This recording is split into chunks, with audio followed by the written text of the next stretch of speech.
7:30 on the fucking dot. On the dot. Let me put the Nearpod code.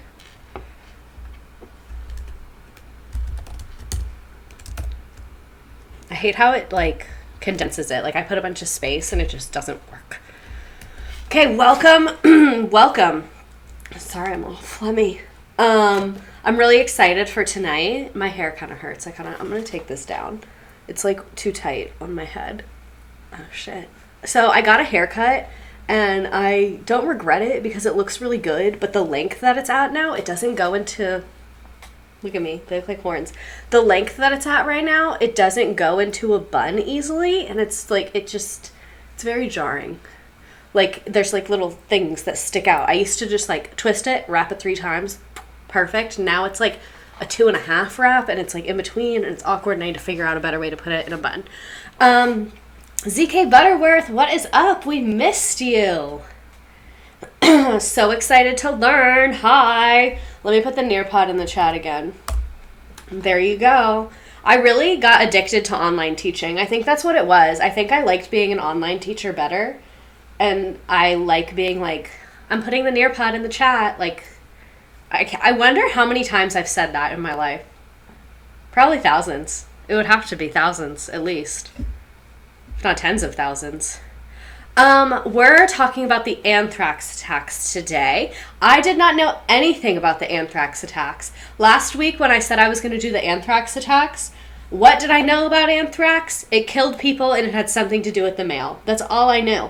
So, I'm going to burp a lot because I've been drinking a lot of Dr. Pepper. Also, if you see me with more acne, mind your business. I've been drinking a lot more Starbucks and a lot more Dr. Pepper. So, that's just going to be a byproduct of that. Sorry.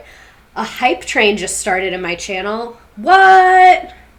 Choo choo. Okay, so, you know, what are they called? Not lifesavers. They're gummies. They're squares and they're gummies. I can't remember what they're called. They're like green, purple, they're like all different colors. And I used to call them choo-choos because you chew on them for a really long time. My entire family thought I meant trains. And I was like, why would I mean trains? I call them choo-choos because you have to chew them for a long time when I was a little kid. Not Starburst. They're like Starburst, but they're skinnier. Now and laters. Yes, now and laters. I can never remember the name of it. Now and laters. So I called them choo-choo, like chew. And my parents thought I meant like choo-choo. And like, what's wrong? What? Why would I mean that? What would I mean that? Very similar to Mambas. I love Mambas. I saw Dr. Pepper in the chat and just want to say Dr. Pepper and Fireball is really good together. I don't like cinnamon. Everyone loves Fireball and everyone's like, you should try Fireball. I hate cinnamon. That's also like, I don't like fall things because most of them have cinnamon in them. The only time I don't hate cinnamon is in pastries. And even then, sometimes it's like a little too far. I don't like cinnamon in coffee. Ugh. Quarter life crisis. Quarter life crisis. Can I tell them?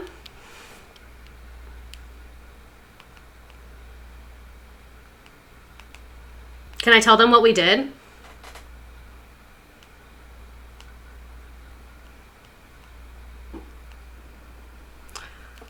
Been catching up on past videos all week. First time catching live. Oh my God, so glad you're catching a live. Bree Page, thank you for subscribing at tier 1, 6 months in advance.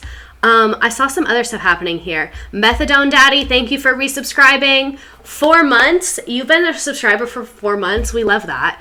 DHD, our school, thank you for resubscribing. Quarter Life Crisis has been here for 7 months. Quarter Life Crisis and this stream's relationship, we've lasted so long. Like, we've lasted longer than most high school relationships. You know what I mean?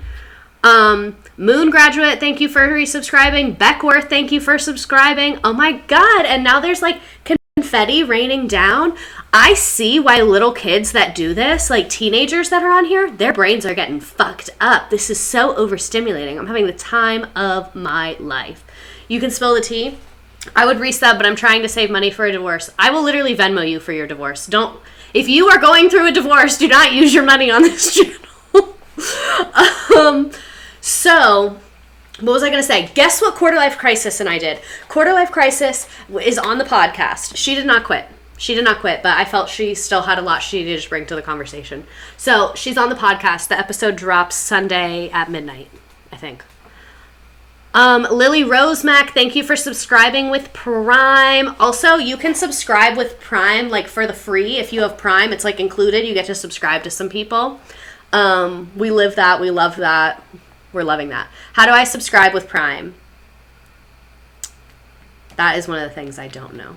I don't have my own Prime account, so I can't subscribe with Prime. Someone help you out. Used to teach us high school band, and we used to be really condescending about kids in the Rayleigh students by saying it's forever in a sarcastic tone. Looking back, that was incredibly mean. Yeah. Go to your Amazon and link your Twitch account to it. Is it with Prime, or does it have to be Gaming Prime? I don't know. I don't think so. I don't know. Redacted. Fintoed is a kid I told you about during the pod. I'm mad I never got the USPS Caseify phone during the Trump era. There was a USPS Caseify? Oh, I'm mad too. Free with Prime, don't tempt me with a good time now. I really wanted the emotes. The emotes are good. I'm glad we're liking the emotes. I put a lot of blood, sweat, and tears, and by blood, sweat, and tears, probably an hour or two on Canva, into creating those. Also, this is my toxic trait. I also made this one. So this emote, I also put it in my work's Slack. So now people at work use it, and they don't know where I got it. I told them I found it on the internet. They were like, really? And I was like, yeah, I'm good at finding stuff. It's a skill of mine. I feel like my teeth look a lot whiter. I made my boyfriend get me Crest White strips.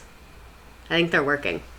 I'm going to be a UPS worker for Halloween. Will Daddy Reagan be making an appearance this week? He will not. This is one of the few... My head is so fucking itchy. I swear to you, I always have lice, but I never have lice. I just have dry skin, but I always am like, convincing myself that I have lice. And I never do. I get checked for it. And they're like, you fucking stop coming here. You never have lice.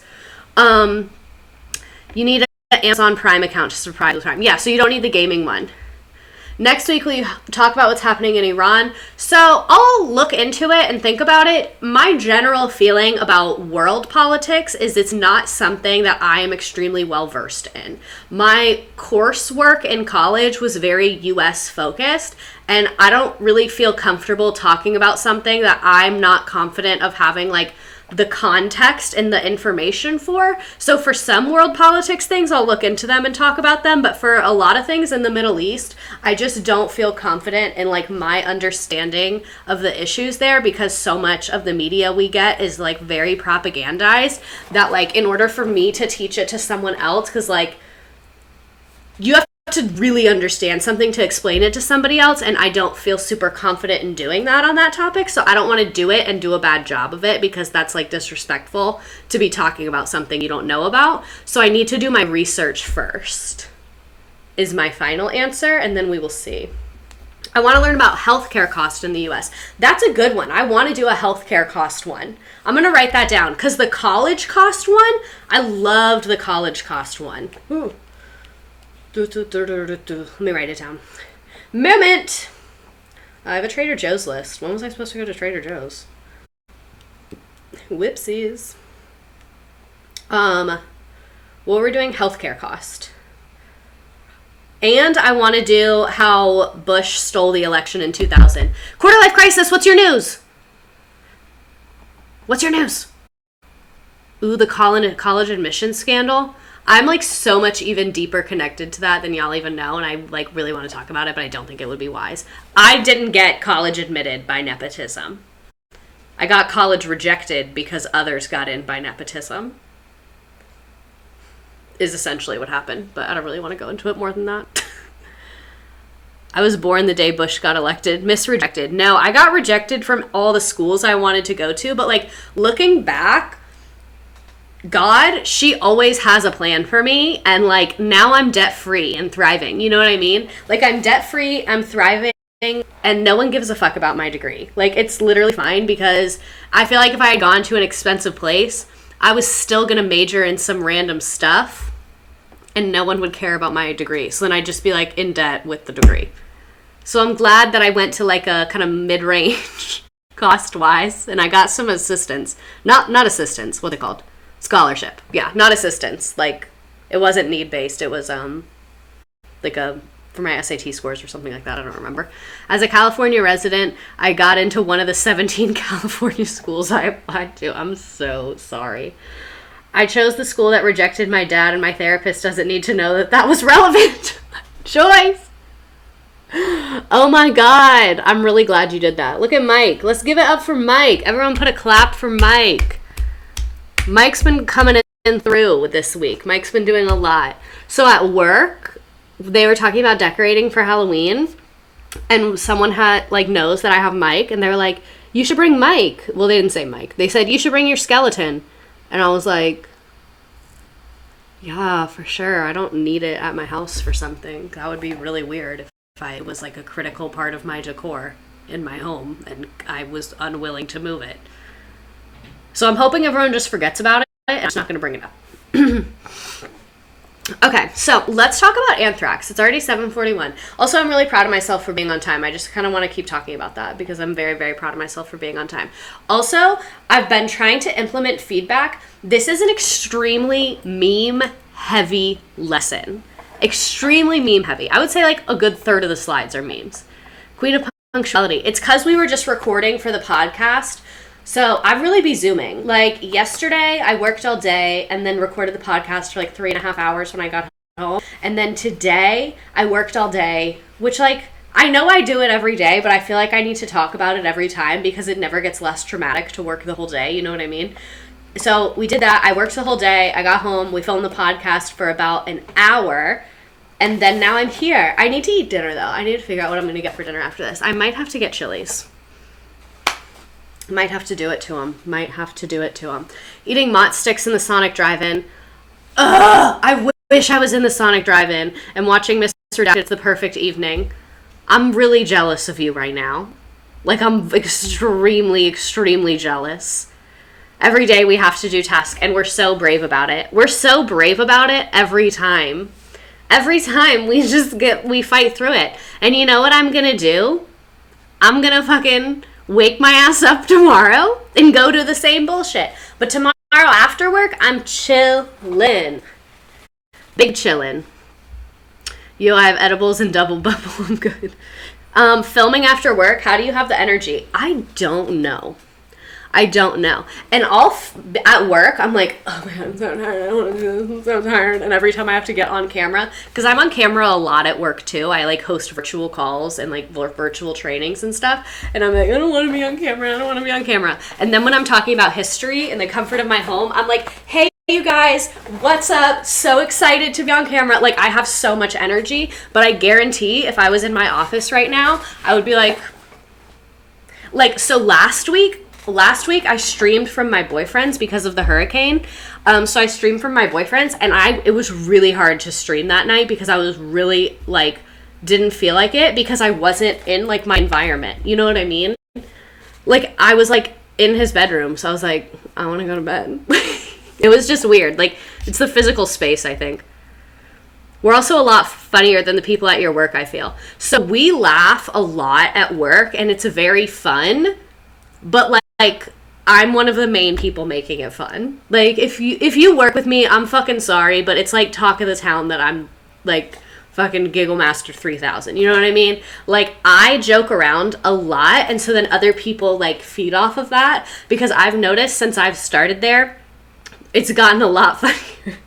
When I first started, I was obviously pretty quiet because you're new. And it was a lot more professional. And then whenever I start cracking jokes, other people start doing it too. You know what I mean? So I was in a workshop the other day. Me and the sales manager were hosting this workshop.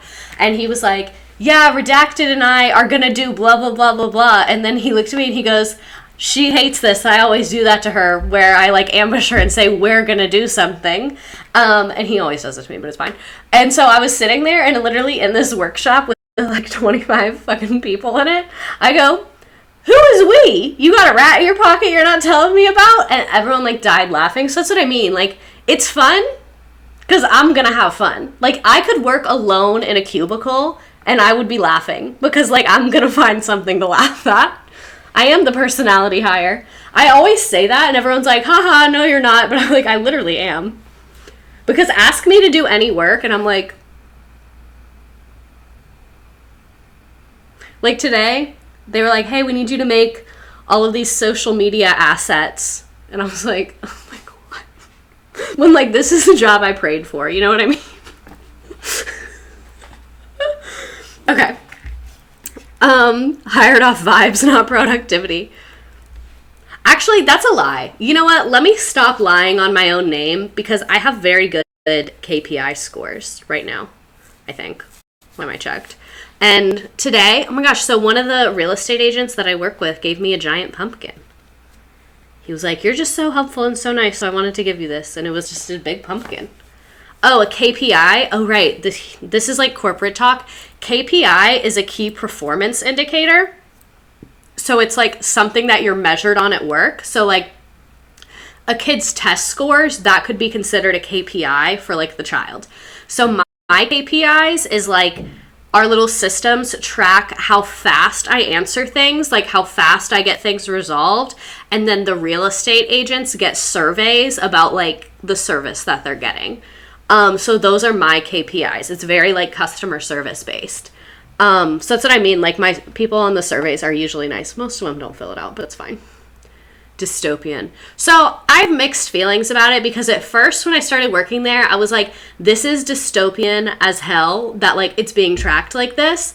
But now that I use it, like it's kind of nice because it's easier to keep track of things because it's like being sorted and tracked, if that makes sense. So I don't like that like we are like monitored like that, but the system isn't inherently bad because it does help you really stay organized. And the main thing I like about it is that, like, let's say I get hit by a bus, all of my open issues can get assigned to someone else really easily. And like, if it was just in my email, that would be a lot harder to deal with. So it's like, I get it because it's a big organization. You have to be organized. I loathe metrics, and it's literally my whole job. Yeah, I don't like metrics. Like, I can deal with metrics, but it's definitely not something I'm, like, passionate about, and it's not that much of my job, which is nice. Like, I have PIs, but my job is much more about, like, talking and relationship and stuff like that. Just, if you get hit by a bus, your concern is your open issues getting assigned. No. That's not my concern. I don't care about the issues if I get hit by a bus. I'm saying if you run a big company, that's something you have to think about. Is that like if an employee has an emergency or quits or something like that, you have to have systems in place for that. You know what I'm saying? Like, I get it. That's just how you run an organization. But anyway, we've been here for 17 minutes talking about my job. Really hope no one I work with is listening to that. She meant to say if she gets attacked by anthrax, her tickets will be reassigned. Yeah, they're called tickets, which I don't like, but whatever. I got hit by a car, and the first thing I did was email all of my professors and Boston sports coaches that I wasn't going to be in class. I did a bloody selfie for authenticity. Release the selfie! Release it! Release the bloody selfie! We as human beings should have never evolved eating fruit and swimming in rivers. I agree. I said that at work. We were in a meeting. So my team was in a conference room, and we were in a meeting where with hundreds of other people, and they were on a TV, and we have like a camera so they can see our conference room and like hear all of us kind of. It's really weird. And we were on there, we were muted. And I was like, do you guys ever think about that? Like literally you look at the history of Earth, not that long ago, we were just like naked running around like in the fields. And all of my coworkers were like, oh my God, you're right. That really wasn't that long ago. And I'm like, that's what I'm saying. And like now we're in the spaceship Google Meet conference room. Like, that's a lot to digest. It's a lot to unpack. But let's go ahead and talk about anthrax. So last week I said we were going to learn about the anthrax attacks, and I knew absolutely nothing about it.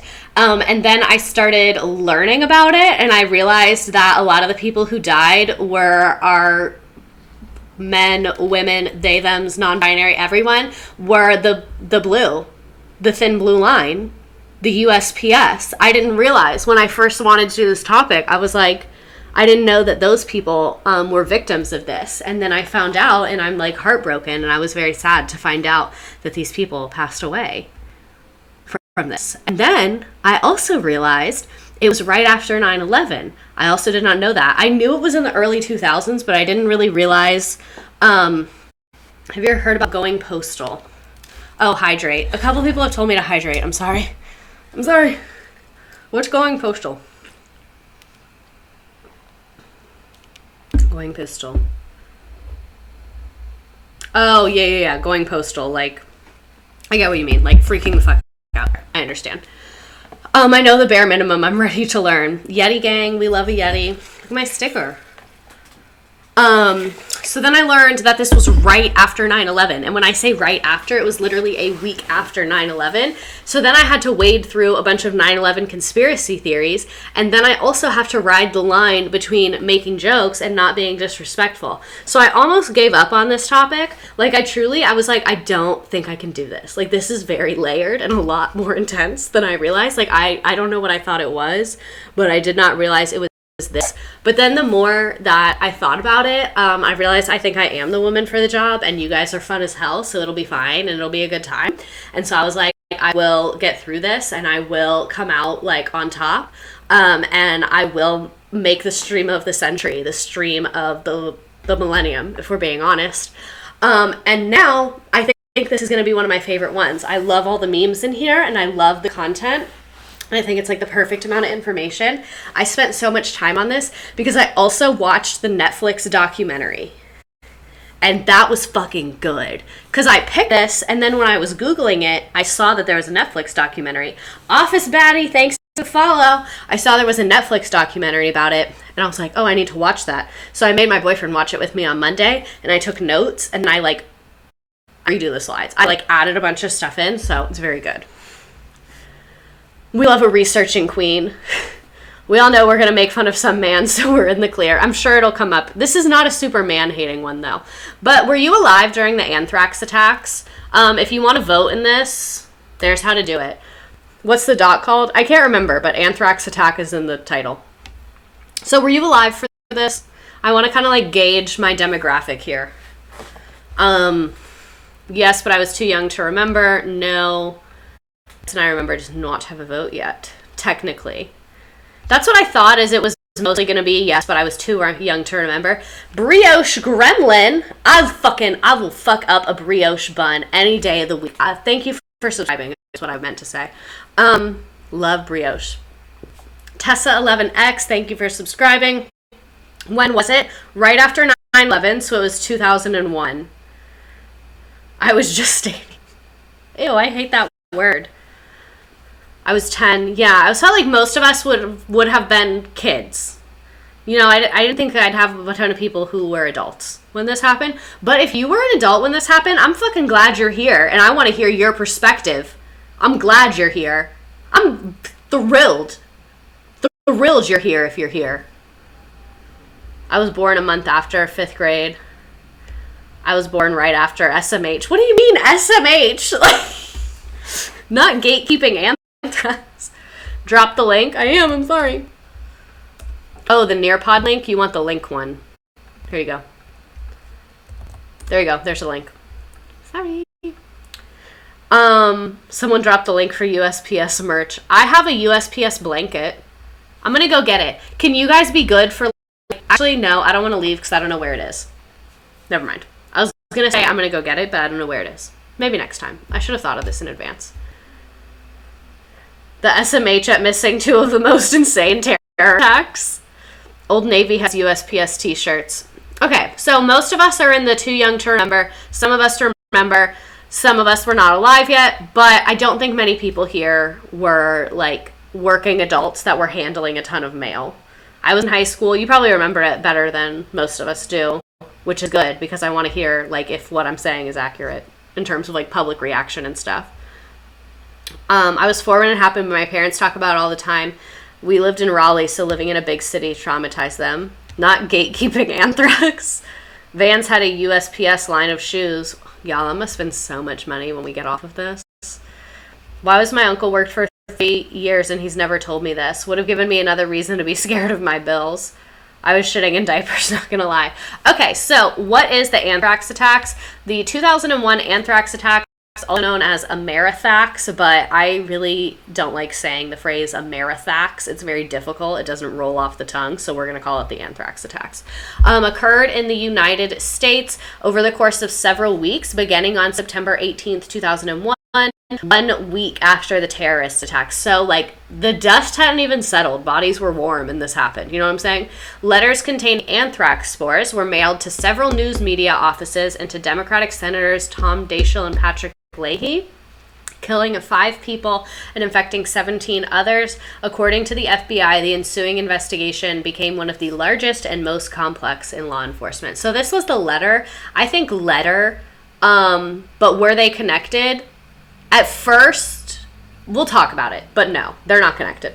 Did people think they were connected? Yes. We'll get into, like, they're connected, they're not connected, they are connected. There was, like, a lot, but they're not, is the final verdict. So, anthrax sounds like it should be on the periodic table. Yeah, I'm not, like, a science person, but I did want to give, like, what is anthrax. So, anthrax is a serious infectious disease caused by gram-positive rod-shaped bacteria known as Bacillus anthracis. Amerithax is the MLM that all the police wives worked for.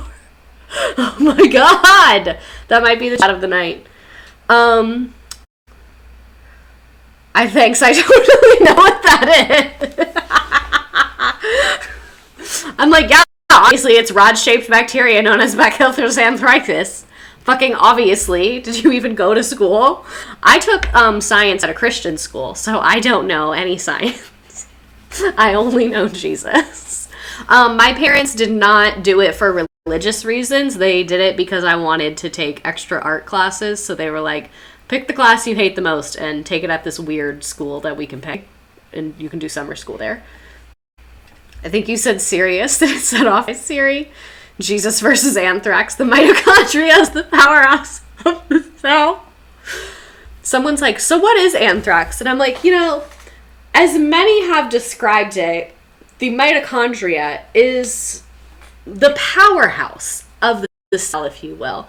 And by powerhouse, what I mean is that that's where the energy is. Like, the deep inlying energy is in that powerhouse of the mitochondria. You mean to tell me anthrax isn't a drug, right? Like, no, it's like bacteria, kind of like mold. Is mold bacteria? Okay, I need to stop trying to explain science and just read what the experts wrote. Okay, it occurs naturally in soil and commonly affects domestic animals around the world. Not that commonly.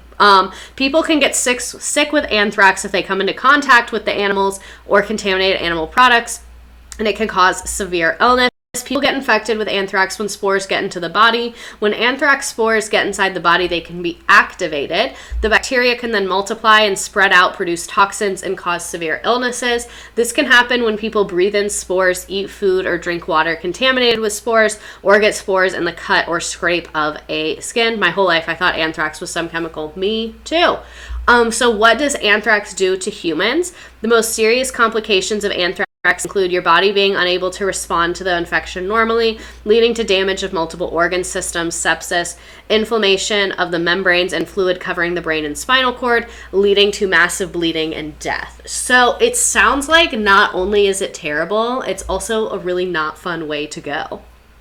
Does not seem enjoyable. 0 stars on anthrax. So the part that's interesting to me is, like, think about who the FBI hires. Like, think about who the police hire. Like, think about 2001. Like, they were not fucking ready to do this. Like, they had to learn biology. Like, all these cops probably had no idea what this shit was. So think about, like, the people doing the field work investigating. Those are not scientists. Like, the people going out and, like, talking to people, they're not scientists. So they have to learn all this shit. That's why everything took so long. Very medieval torture sounding. So yeah, the fucking FBI had to learn science because they know science, because they're the FBI. Wait, where does the bacteria come from, though? The bad guy labs? So apparently it can occur naturally, but it's, like, kind of not that often. And then you can make it in a lab as well, because it's a bacteria. So I think if you have, like, the cells, you can grow it. But I'm not a science expert, but it can be made in a lab. And most of what we're talking about today is it being made in a lab. And I think, like, to make anthrax that's like super strong and powerful, you have to make it in a lab, because the one that grows in nature, I think it's nature, you know what I mean? Imagine buying anthrax from behind a gas station. Okay, so moving on. This is literally a visual representation of the investigation, because the FBI like literally doesn't know what anthrax is. Like, they're relying on the scientist to explain it to them. Like, it's not like they're like, let's go figure out who put this together. They don't know where it comes from, how you make it, what it looks like. Like, they don't know that stuff. They're the FBI. That's not what they do. I mean, I'm sure they have scientists that work for the FBI, but that's not their, like, intent is to do scientific research. So they don't know that stuff, and they're not well versed in that stuff. You can grow bacteria in a lab and alter its DNA, then grow more of the new DNA bacteria to make it stronger and add or change symptoms. Just Google it. Literally, we tell the FBI, we're like, have you tried Khan Academy? It's great, very helpful. The blue we back are the ones in blue scrubs. FBI's job is to kill civil rights leaders, not solve bacteria. You said the quiet part out loud, Waggy414. They didn't even try asking Siri. TBH, anthrax being a bacteria is so much more impressive. referring the FBI to Hank Green's crash course. Like, so what is bacteria? Is Hank Green the science one? There's John Green and there's Hank Green. I think Hank Green is the science one and John Green is the writing and writing and social studies one. Ever heard of WebMD? FBI looking up anthrax on Chegg. Oh my god. Okay, so context of the time period. This was right after 9/11, like right fucking after 9/11, a week after 9/11. 9/11, I'm assuming everyone here knows what 9/11 is, but that was the destruction of the World Trade Center, damage to the Pentagon, and the crash of a plane in Pennsylvania. And these attacks came in not 9/11 attacks. So 9/11, we know what 9/11 is, but the anthrax attacks came in two waves. The first set of letters containing anthrax had a Trenton, New Jersey postmark date of September 18th, 2001. 5 letters believed to have been mailed at this time to ABC News, NBC News, CBS News, the New York Post, all located in New York City, and to the National Enquirer at American Media, which is located in Boca Raton, Florida. This started in New Jersey. Fun fact, my dad predicted the perp would be a crazy white guy who did science. He will not let anyone forget. We trust your dad. Where was Teresa's guidance during this? Are you talking about the Long Island media? Long Island's not that far. I'm going to Long Island this year. Isn't that exciting? No. Not surprised it started in New Jersey. Just excited to rock the quiz. Strong Island. That's Teresa Caputo. Okay, so imagine being like an adult during this time. Like, think about how COVID affected you, like that news, and like how scary that was, like this scary big world event. And a pandemic's like very different than a terrorist attack, but you get what I'm saying. Like, scary big world event. Imagine if there was another one a week later. The fuck? Can we catch a break? What? A week? 1 week. We get 1 week off from terror? That's it. Terrorism too. 9/11 also gave us My Chemical Romance and Twilight. A week. Be fucking for real. I'd be like, I'm gonna go live in the forest. Like, I'm done. I'm not doing this. Especially all on the East Coast. I don't know. My boomer parents seem okay now. She said sequel. Exactly. See, I knew we'd find ways to make jokes that were not disrespectful. I just know those New Yorkers pissed. Exactly. So, the first known victim of the attacks was Robert Stevens, who worked at the Sun tabloid, which was also published by AMI, that American National Enquirer, American Media something. He died on October 5th, 2001, 4 days after entering a Florida hospital with an undiagnosed illness that caused him to vomit and be short of breath. The presumed letter that contained the anthrax that killed Stevens was never found. Only the New York Post and NBC letters were actually identified. The existence of other 3 letters is inferred because individuals at ABC, CBS, and AMI became infected with anthrax. Scientists examining the anthrax from the New York Post letter said it was coarse brown granular material which looked similar to dog food. Not a Florida hospital. I know, right? 2 more anthrax letters bearing the same Trenton postmark were dated October 9th, 3 weeks after the first mailing. Oh my God, it is 21 years ago today. No, is it? What? Oh, his death. Oh my God, you're right. I didn't even do that on purpose. Oh, I meant to plug my Fitbit in. That sucks. Yeah, I know. This was me finding this out. Posture check. Sorry. Me seeing that the first anthrax victim was a Florida man, that's terrible. That's awful. I'm so sorry to this man. I swear I remember a news report showing anthrax as white powder. Of course he died in a Florida hospital. Everyone in a Florida hospital is a couple inches away from death. Hasn't Florida suffered enough? Not shocking, though. It makes sense. It was Florida. Yeah, it honestly does.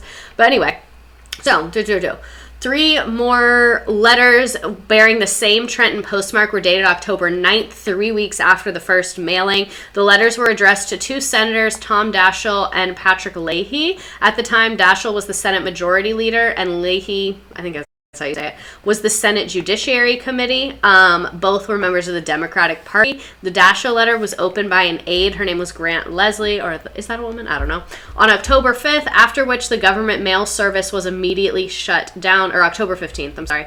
After the government mail service was completely shut down, the unopened Leahy letter was discovered in impounded mail bag on November 16th. The Leahy letter had been misdirected to the State Department mail annex in Sterling, Virginia, because a zip code was misread, and a postal worker there, David Hose, contracted inhalation anthrax. I had a SCOTUS joke, but never mind. South Dakota, damn, no one's safe. Did the letter smell? How could they tell it was poisonous? I don't know. They had to test for it. We'll look at the pictures of them testing.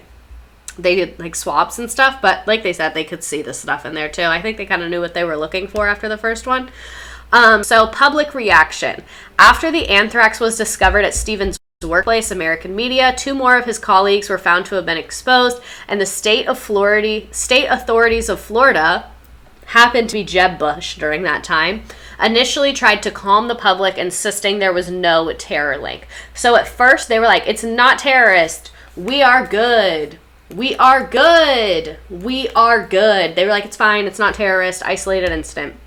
The first day or 2 following that announcement were words of denial that this could have been related to a terrorism event, but then somehow a freak outbreak of some sort, says Leonard Cole, an expert on bioterrorism and the author of the anthrax letters. But as more information came out, it became clear there had been some conscious, deliberate release of anthrax. So at first, they were like, anthrax can be found in nature. It's extremely rare. We're looking into it. It's probably not terrorism because it's only these people in this area and it's not that many people. So they didn't think it was terrorism at first. They thought it was just like a coincidence, I guess. But then more potent than the first anthrax letters, the material in the Senate letters was a highly refined powder consisting of about 1 gram of nearly pure spores. So this anthrax is strong as a motherfucker. A series of conflicting news reports appeared, some claiming the powders had been weaponized with silica. I don't know what that means. Bioweapons experts who later viewed the images of the anthrax saw no indication of weaponization. Tests at San Diego National Laboratories in early 2002 confirmed the attack powders were not weaponized, which, like, I don't even know what that means because I feel like weaponized just means it's to hurt someone. Oh, they got that Walter White brand anthrax. Why is it not terrorism, though? Everyone is in terror. So I think they mean it's like, at first, the first letters they thought were like from nature. Like they didn't think it was an intentional release. And then when they got the second wave of letters, they were like, oh, I think this is terrorism. That sucks. Because even if it came from the U.S., that's just like domestic terrorism versus international terrorism. So at first, they were like, it's not terrorism, and then now they're like, oh, actually, maybe we were wrong. It might have been terrorism. At least 22 people developed anthrax infections, 11 of whom contracted life-threatening inhalation variety. So if you inhale it, it's a lot worse than if you, like, get it on your skin, I think, which would make sense because, like, it's going inside your body, like, into soft tissue, as opposed to just your skin where you can, like, stuff doesn't go in as quickly, I guess. 5 died of the inhalation anthrax. Stevens, 2 employees of the Brentwood Mail Facility, Thomas Morris Jr. and Joseph Kirstein. Poor one out for Thomas Morris Jr. and Joseph Kirstein. And 2 of whose source of exposure to bacteria is still unknown. So Kathy Nguyen, a Vietnamese immigrant outside of New York City borough of the Bronx who worked in the city. And then the last known victim, Audie Lundgren, a 94-year-old widow of a prominent judge from Oxford, Connecticut. So these 2, they don't know how they got anthrax. It could have been like their mail was next to another mail in the processing facility. They got some, like, it could have been any kind of transfer. It's really impossible to track. Geriatric Millennial, thanks for subscribing with Prime. Oh, wait. Did I read this whole thing? Yeah. So here are the actual letters. Oh, I meant to put these on the little slideshow. I forgot.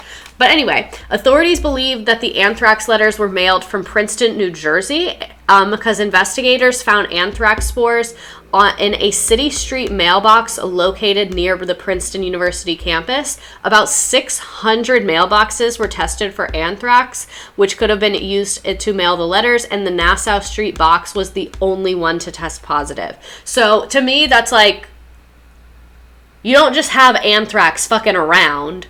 So if a mailbox tested positive and it was the only one to test positive, I don't think it's a terrible assumption to make that they were all sent there. Do we know 100% for sure? No. But I think it's safe to assume. It took me way too long to figure out how to do the Prime sub. I'm sorry, but thank you. I'm here for a good time. Thank you. Okay, where was I? Okay, so the New York Post and NBC letters contained the following notes.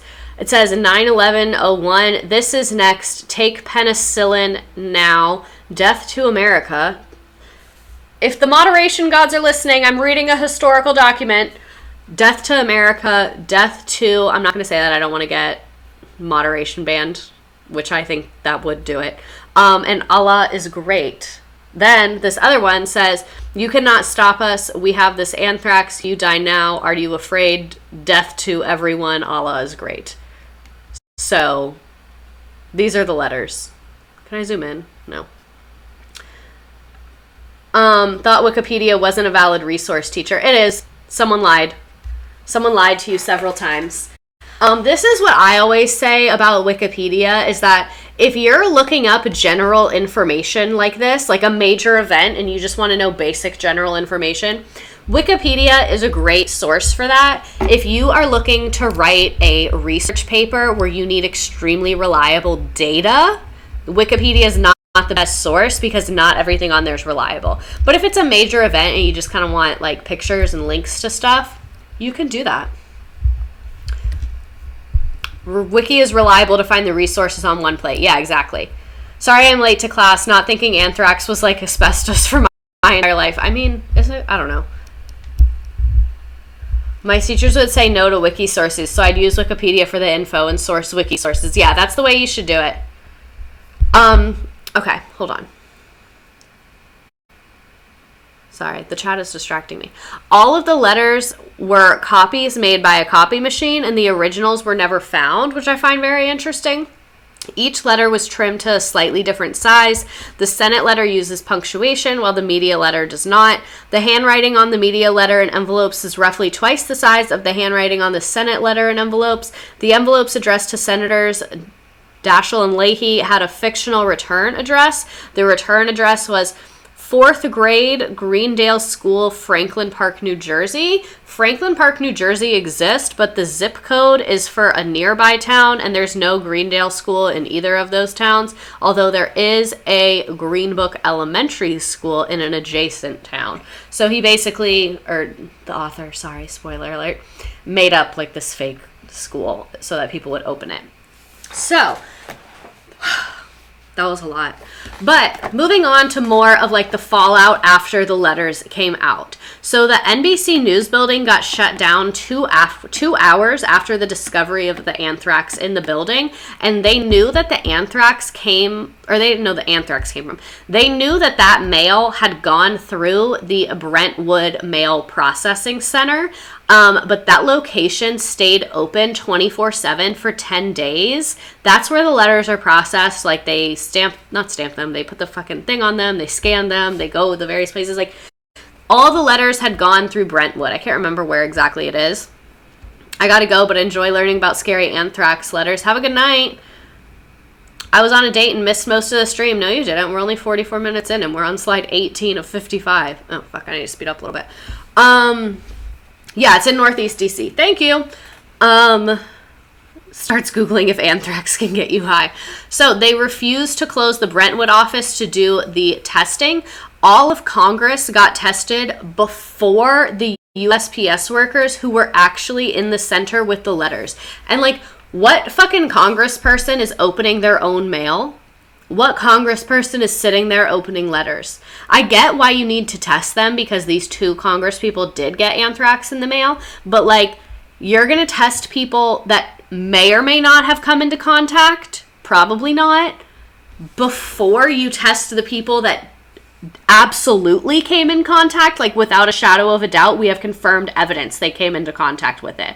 And they're like last in line, question mark. So did they die immediately when they opened the letters? I'm imagining opening the letter and falling to the ground. No, because some of them lived. 17 people lived. They were just had injuries, but most of them were pretty bad. No, you get like really sick, and I think it takes a couple hours to days, depending. That's BS, as if Congress is more important than your mail carriers. Yeah, exactly. I interned for a U.S. senator, and we have an anthrax vacuum thing, but only after I was half done with the program. Neither snow nor rain, not anthrax and pain. The USPS workers were the COVID nurses of the early 2000s. For real. So even dogs at Capitol Hill got medicine before the Postal Service, because if you have been exposed to anthrax, you need to take really strong antibiotics. So they started giving people antibiotics that might have been exposed, because like, you can take antibiotics if you don't need them and it's not going to have an adverse effect on you unless you do it all the time. You shouldn't do that, but better safe than sorry. But the fact that the fucking dogs at Capitol Hill got the medicine before the Postal Service workers did, and then this is from a USPS worker who worked there during this time. He said when Congress got tested, everybody should have gotten tested. There were 5 deaths and 17 injuries and many long-term health issues. So lots of USPS workers that were not injured at the time and did not die at the time have developed like lung cancer and other things later, and like other long-term health issues that weren't counted at that time because they didn't manifest until later. BRB, going to buy stamps and tip the workers. What were their injuries then? I think it can cause like respiratory damage, and I think it can cause neurological damage as well. I'm not super well versed on that, but just reading the effects that it has on people, that's what I would assume, because it makes your fever spike really high, like inflammation happens, things like that. So I would assume like kind of internal issues. My boys in blue deserved better. Exactly. The postal workers did sue, but the case was dismissed. And then the Postmaster General in a statement said, "We mourn the loss of 2 of our soldiers on the front line." It's a civilian job. Like, what are you talking about? You can't just, like, brand everything as the military, and then that's just supposed to work. Like, you can't just be like, oh, we'll just pretend it's the troops, and then it'll be fine. It's not the troops, though. Like, it's quite literally not the troops. Oh, I do need to stretch. Thank you. The sir please at the end is sending me. It's because, so normally you guys know I like copy and paste from sources that I've read through and that I like. But when I was watching the Netflix documentary, I was just taking notes on my phone, and then I copy and pasted my notes. So a lot of them are kind of like less professionally written. Fuck, that felt really good. Ooh, Halloween stamps? I want Halloween stamps. But anyway, they said, "We mourn the loss of our 2 soldiers on the front line." So here's some pictures at the Brentwood facility of the, like, test happening. So this is what gets me, is, like, they literally made the workers go back to work. They were like, everything's fine. You're fine. You are safe. Like, you're safe here. You're good. We're safe. Everything's good. And then hazmat suits show up. So, like, here's employees, and then there's the people doing the testing. Like, something's not adding up. Something is not adding up. Like, it's, the math is not mathing the way it should be. It's not adding up. Here is when they actually actually shut down the facility. So you can see it says keep out. There's another guy in a hazmat suit, postmaster. Thanks for all the hydrate ones. Oh my God, there's so many.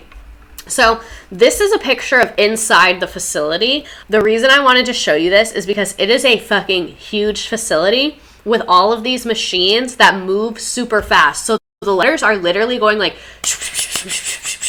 through this machine, like getting scanned and sorted and shit like that. So think about if you have poison in an envelope and that envelope is getting smushed and flying across the room.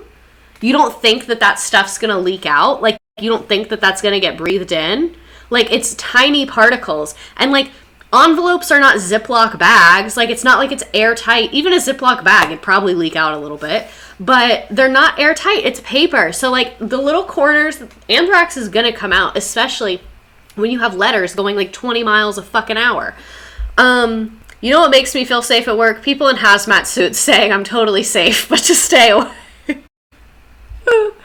Imagine getting anthrax on everyone's mail. Yeah, exactly. So I wanted to show you this machine because I felt like it kind of puts it into perspective, because I think like a lot of us think of the mail like a children's storybook where it's like someone with this little bag and at the mailing center someone reads the letters and sorts them, when like that's not what it is anymore. Like, it's a huge operation with tons of machines, and it's like a factory in there, and it's a very large heavy machinery that a lot of these people are working with to go through the enormous amount of mail that they have. So it's not just like, oh, Greg picked up this envelope and so Greg is infected.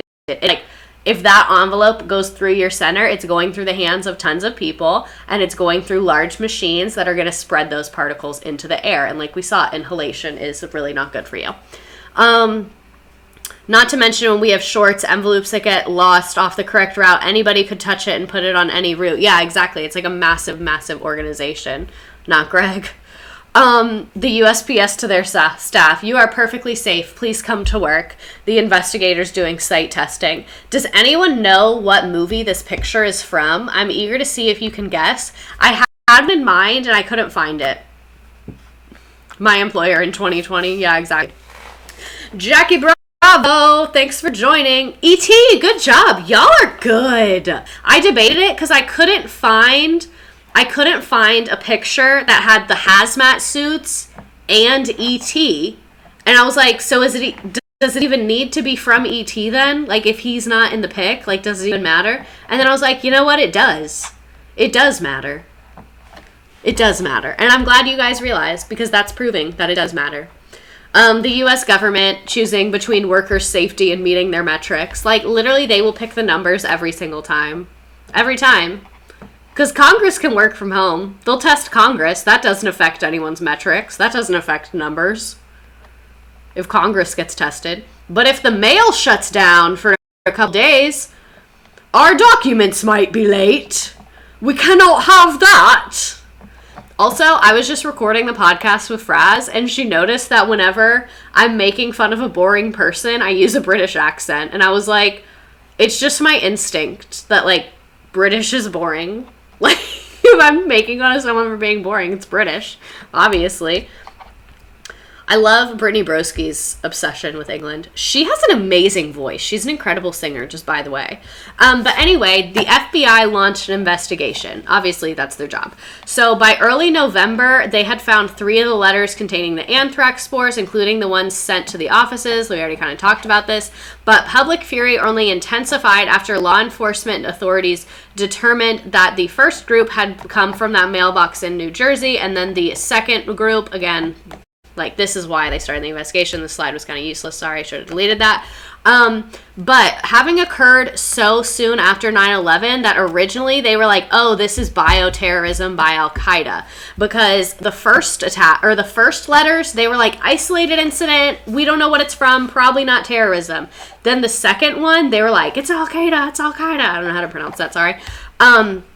But once the U.S. Army's Medical Research Institute of Infectious Diseases, or USAMRIID, USAMRIID, we'll call it that, USAMRIID, this is going to come up a lot, This organization is going to come up a lot, this group of people. They determined it came from one specific strain called the AIM strain, and this strain was confined to only 6 research labs in the US. To me, if I was an FBI investigator and I found this out, I'd be like, this is going to be a fucking easy case. Like, we had no leads and we just figured out it came from one of 6 locations. Like, we are good. This investigation, we got it. We'll figure it out. Like, one of 6 locations, that narrows it down so much. Before this, they were just like, ooh, it was in the mail. We don't know.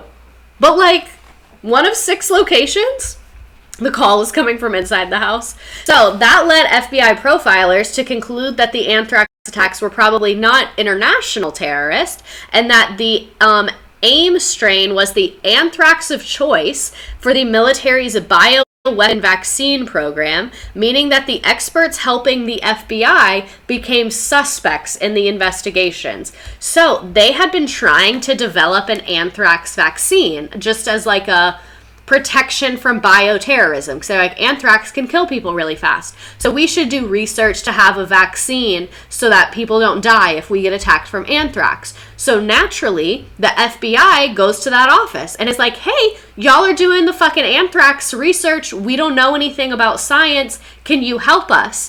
And then one of those people, imagine that meeting, like, imagine being in the meeting where they're like, did you figure out where the anthrax is coming from? And you have to be like, yes. The good news is it is one of only 6 locations. So I think it's important that we focus on the good news. The bad news, well, good news if you hate commuting, but the bad news is you are currently sitting in one of those 6 locations. So I'm assuming you're going to want some list of names and people and projects and access to everything we're doing. I'm sure that is the next logical step here. Absolutely. Oopsie poopsie. Exactly. They were like, sorry. FBI investigators realizing the AIM strain was the military's and it came from a lab located in America. Like, I really can't imagine that meeting. To be a fly on the wall in that one, that would be ideal for me. Every time something ends up being a homegrown terrorist rather than a rando in another country, like, why do we always act like we're surprised? Like, we should never be surprised at this point. We should never be surprised. Imagine screaming terrorism and having to redact it. Well, they didn't have to redact it because this is domestic terrorism. Domestic terrorism is terrorism within your own country. So they were right. It was a terrorist attack, just not from who they thought it was. The incompetence of the U.S. government is unparalleled. Suddenly it's not terrorism because it's an American. Suddenly it's just a guy going through a hard time. We all have bad days. Who are we to judge? Who are we to judge someone going through a hard time? Because we all have them, you know? But anywho, concern about bioterrorism had ramped up in the years prior to the anthrax attacks. Increased awareness and training of dealing with anthrax and other select agents, such as bacteria, fungi, viruses, are known to be potential weapons. Like I said, they had been doing research on this. So this increased focus helped health officials respond more effectively than the attacks if they might not have otherwise. And then in early 2002, President Bush announced he would be requesting $11 billion over the next 2 years to further protect the nation from bioterrorism. Bioterrorism is an extremely, extremely expensive thing to protect people from and an extremely expensive problem to solve because it's bioterrorism. So it's very science-based, and there's not that many science experts in the world. So you have a small group of people with very high expertise, and then the people policing those people don't have that expertise, and the people that do have that expertise don't have any expertise usually in like terrorism and how organizations function to commit terror to other groups. You know, like, it's a very difficult problem to solve. So $11 billion is what they decided would solve it. Could have grown a lot of corn with that money. You could have. This is money gone to waste Right, no, I'm just kidding, kind of. Meanwhile, the FBI was still continuing their investigation, and they started focusing on someone named Dr. Stephen Hatfield. So he was a scientist who once worked at USPS, or whatever that place was called. So he had worked there. So they were like, hey, this guy worked there. I'm not going to get into a ton about him, but he had not a great past. He'd gotten fired from a few jobs. He had his security clearance taken away in a few organizations. Sorry if I just got too loud. I moved the mic a lot closer to me. He had his security clearance taken away in a few organizations. Some people as like not character witnesses because he wasn't on trial, but like he just didn't have a great reputation and he was kind of a sus guy. So he was identified as a person of interest. They harassed the absolute shit out of him because it became very political, because the general public was very upset that nothing had been done and no one had been found. Because keep in mind, it is mid-2002. It's like 9 months after the attacks, and they still haven't figured out who did it. So as soon as the FBI got a lead, they were like, put this shit in the media. Like, we cannot be embarrassing ourselves like this. Like, people have to know that we're actually doing something. So they identified him as a person of interest because they didn't really have any other suspects or people of interest. And he immediately maintained his innocence. They searched his home multiple times. They followed him around with cameras. They searched through his trash. They literally raided his home 2 different times, took everything, had multiple search warrants against him, were trailing him 24/7. Trust, as soon as you find out who you are, you will be dealt with. So he was basically miserable because that's extremely stressful, and he maintained his innocence. He kept saying, I am innocent, I did not do this, I'm not behind these attacks. Like, this is all circumstantial. There's absolutely nothing that points me to being there when this happened, nothing that points me to the letters, nothing that points me to the mailbox. Like, he was maintaining, there is no actual evidence here. They just don't like me, and I used to work there, and I'm kind of sketchy. Like, as much as men that are kind of sketchy freak me out too, unfortunately, it's not enough evidence to put them in prison. Like, you can't just do this to someone because they're kind of sketchy and you have no evidence. So he was like, he had a lawyer, he had money because he's a doctor and was like a government scientist, probably made a shit ton of money. So he had a lawyer that he had. I don't know how much that cost though. Maybe it was pro bono. Actually, I don't know. Let me shut up. But anyway, him and his lawyer were like, we need to do a press conference because you are being like dragged through the absolute mud. He said, I'm a rascal, not a criminal. No, literally. He was like, yeah, I know I'm sketchy. And I've like said, he also, I think, had like a domestic violence, like a domestic disturbance charge, but then it got dropped. And then like some other thing where like someone he worked with complained about him. And then a couple things happened like that. Like, definitely, I don't think he's like a number one upstanding citizen, probably, but there's a difference between being like kind of sus and committing the Anthrax attacks. Like, that's not the same thing. Can you imagine just vibing and all of a sudden becoming being publicly declared as a person of interest by the FBI? He worked for Trump? I didn't know that. Don't feel too bad for him. Oh, yeah. So we don't feel bad for him, but we recognize that this is an example of the U.S. government doing something unethical. That's crazy. So he actually ended up suing for defamation and won a $5.8 million settlement, mainly because they searched his house hella times and stalked him, and it was really, really bad. If the weirdos that control the federal government ever decided I was guilty of something sus, like, as soon as the FBI names you as a person of interest, it's over. It's over for you. Like, I would be like, this was real and this was fun, but it was not real fun. I'm gonna hit the bricks. Catch you on the flip side. Have a great day. Peace be with you. You know, normalize being a 1-star person but not a criminal. Yeah, exactly.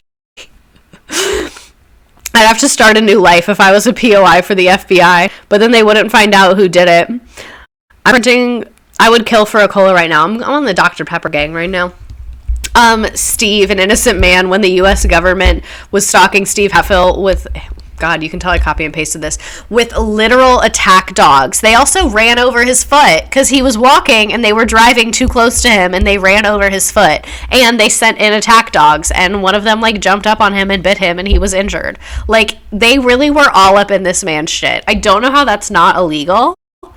Like, I get you can get a search warrant, but if you get a search warrant, you search, you don't find anything, and you have no evidence, the fact that they can just fucking follow you around, that's crazy. Who do you call? You can't call anyone about that. If I was him, I would have hired security. There was so much security around me, I would have been like Kim Kardashian. Search warrants include dog bites. I feel like search warrants don't include dog tramplings. Yeah, exactly. They're not supposed to, but yet here we are. Why does Steve like low-key give like a BDE energy when he did the press conference clearing his name though? Like, he had not, OMG Snow, thanks for following. He had not done anything publicly. He had just said, like, I'm innocent, I haven't done anything. And then him and his lawyer did this press conference where they laid out, like, that there was no fucking evidence. Like, they had articles, they had sources. It was in front of, like, an office, I think, or someone's house. But I feel like low-key at this press conference, it's like, you know what I mean? It's interesting. Like, it's the suit, it's the face. I thought that was Patrick Warburton at first. I don't know who that is. Low-key shocked the FBI didn't somehow plant anthrax in his house. It's because they were fucking afraid to touch anthrax. Because then they would have had to go in hazmat suits. That's what made it impossible. I'm confident if it had been something that you can handle with your bare hands, that shit would have been under his bathroom counter somehow. His villain origin story, truly. Exactly. This is probably why he became a Trump supporter, because Trump is like, defund the FBI. And he's like, yeah. Fucking yeah. I have firsthand experience too, brother. Like, I see why they've bonded. Like, I'm not crazy. You know what I mean? Is it okay? No. Do I see how it happened? Absolutely. Okay, so moving on. Imagine just living and opening mail for years. Like, at this point, they have no one. It's been over a year, and they have no one. You don't know if this could happen again. You don't know why this happened. You don't know who did this. And you're just living. Like, imagine being a postal worker. Imagine working in, like, an office where you, like, accept mail. Like, so I have to pick up the mail on Mondays because my work bestie has to be in a different office on Monday. It's actually really traumatizing for both of us. But anyway, so I have to pick up the mail. And I would be like, I'm not fucking picking up the mail until that case is shut. Like, y'all are not going to catch me with that anthrax. Absolutely not. Imagine working in the mailroom at a government building. I just had an anthrax scare at work yesterday. Someone sent letters from prison with white powder claiming it was anthrax. Where do you work if you're comfortable telling us that? Oh my God. That's terrifying. So, enters into the chat a man named Bruce Ivins. So, at this point, it has been years since the attacks. We still have nothing. We still have no one. So, Dr. Bruce E. Ivins, FBI investigators zeroed in on him in 2004. 3 years after the attack. 3 years. He also worked at USPS, and he had been trying to develop an effective vaccine against anthrax. So he was one of the people helping them. He did tons of interviews, provided a ton of research, answered tons of questions, taught the FBI about anthrax, where it comes from, how do they grow it there, how it works. He was one of the main points of contact doing scientific education on this. There are not that many people that are anthrax experts. So naturally, this scientist that's been working on the anthrax vaccine is going to be someone who also works for the government. It's not like he's a rando in his basement. He's going to be someone that they are going to as a resource. Wait, did you say where you worked? A New York State agency. Got it. That makes sense. Okay, so the spores used in the attacks matched a flask labeled MR1090, which Bruce Ivins was in charge of. So they didn't discover this until years later. So the reason they had not been investigating Bruce is because they like didn't connect the dots to his thing. Because science advanced, they were able to then do that, which is what led them back to him. Because originally, when they did the testing at when they did the testing at USMRID, they were like, holy fuck, the vaccine. When they did the anthrax testing and they figured out, oh, it came from one of these 6 places, they like interviewed all the employees, had them send in their little tubes to see if anything was a match. Nothing was a match, so they moved on from it. So because like he had already kind of been cleared, that's why he was their main point of contact for years.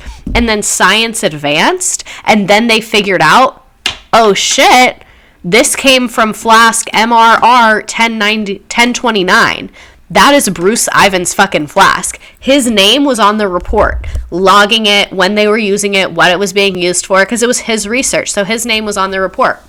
But the other part, that when they discovered it was this flask that had like the same fucking whatever as the anthrax, it was also jarring because Ivins told the FBI that he didn't know how to do this. Like when they were first looking at the anthrax from the letters, he was like, this is so complex, I never could have created this, like I'm keeping photos of it for my research, it'll help me develop an even stronger vaccine, like this is crazy, I could never make this.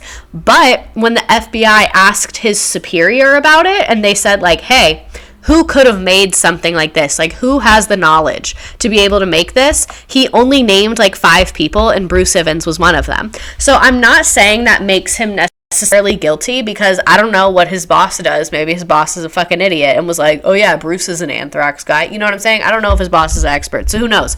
But found that very, very, very, very interesting. So the reason they were able to trace it back to that single flask is because they coded the entire genome. So before, I don't know what the fuck I'm talking about right now, but before they like didn't have as much of the genetic information, and then now they have all the genetic information, so they were able to track it back like to a much more specific way. As opposed to just figuring out the strain, they could figure out like where exactly it came from. And it all started in the RMR 1029 flask in Bruce Ivins' laboratory, which is crazy. Imagine you're the FBI and you find that out. Imagine you're the FBI and you're like, so that man, what? That we've been talking to the whole time. Okay, perfect. Like from the people that died? No, they traced it back from the letters. So the letters that they found, they like took into the lab and did testing to compare it to other anthrax. I don't think maybe they did test the cells from the dead people, but I know they used the actual anthrax from the letters and coded that. I don't really know. It's science, but they did use the actual anthrax from the letters. So other weirdness with Ivins, on April 11th, 2007, again, now 6 years after the attacks, he was put under surveillance, and then on November 1st, investigators searched his home and interviewed him and his family. No spores were found in his house, but his basement they found a collection of strange items, including several guns and women's underwear and lyrics dedicated to Christina McAuliffe, the astronaut who died on the space shuttle.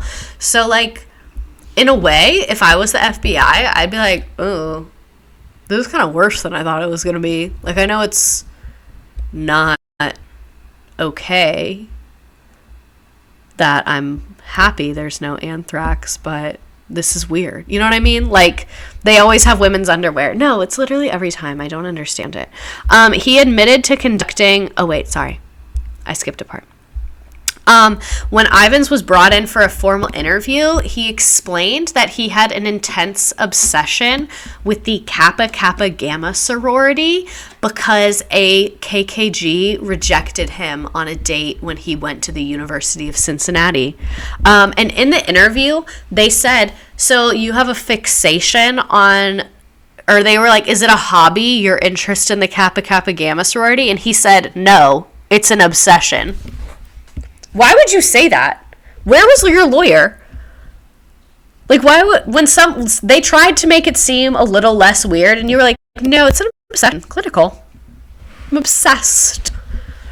Bro just telling on himself. I told you all that this shit was crazy. I told you all.